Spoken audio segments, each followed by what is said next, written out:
Hey guys, so how's it going? This is Arvind from Ellipsis, and today I've got with me. Where is the phone? Yes, we have got the. Here. Yes, we have got the Redmi 3S Prime with us. Let's unbox it.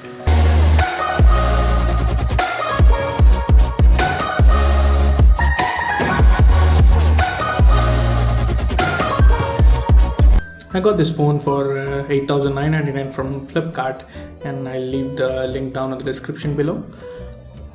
Opening the box, you have the phone itself, and let me take the phone outside. The phone feels good, and it's a metal unibody. We'll keep that aside.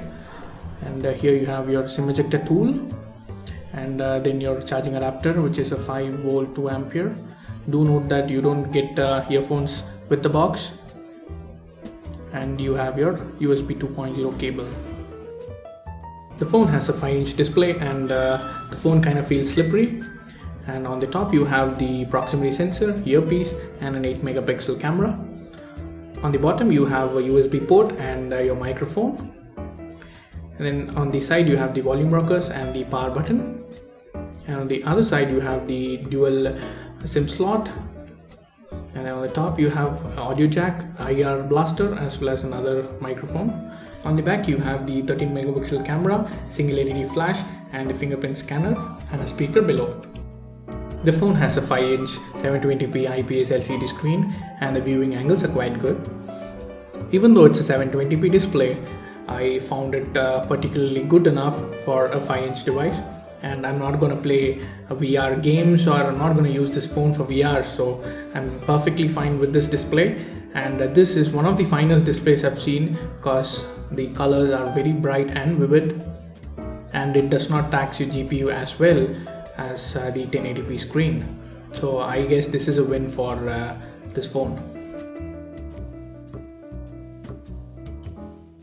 Coming to the processing power, this phone has a Snapdragon 430 coupled with an Adreno 595 GPU. It has 3 GB of RAM and 32 GB of internal storage. You can expand the storage as well using a micro SD. There's a slot provided for that, but then you will have to use the secondary SIM slot for that.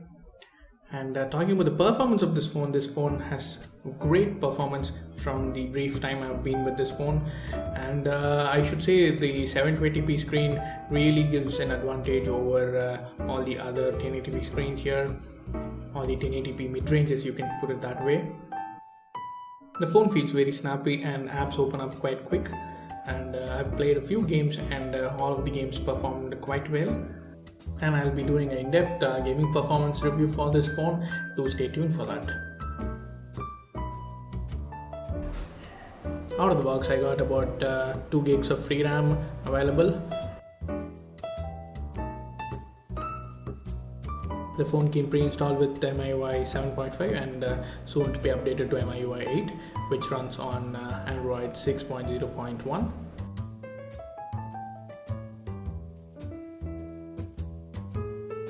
Talking about the camera, it has a 13 megapixel rear shooter with face detection autofocus and an aperture of f2.0. It can record 1080p video in 30 fps. And coming to the front, it has a 5 megapixel front shooter with f2.2 aperture. It can also record 1080p videos.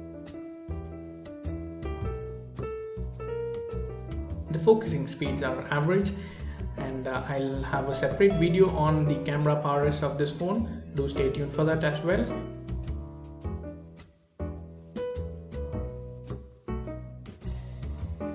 And here are some of the sample shots which I took.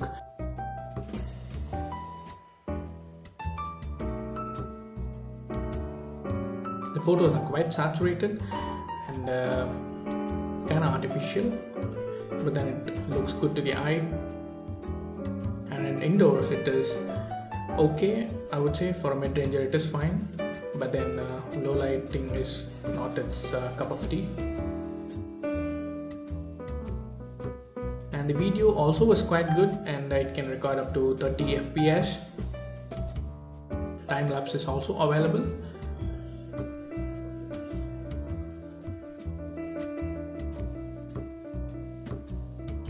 And And coming to the fingerprint scanner, it's one of the fastest fingerprint scanner that I've found in a mid-range device.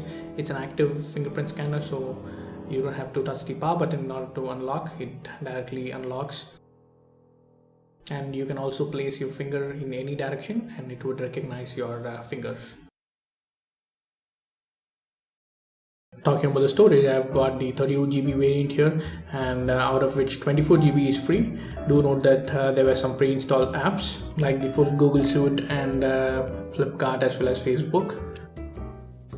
The loudspeaker is on the back and it sounds okay-ish. Here's a sample for you guys.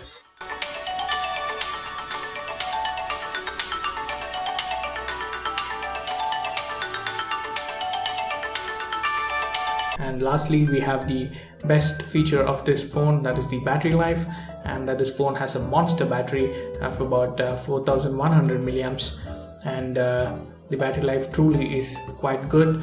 And I've been using this phone for over 2 days right now, and I didn't charge it at all, and it still stays at around 50%. That's a really good win for this phone.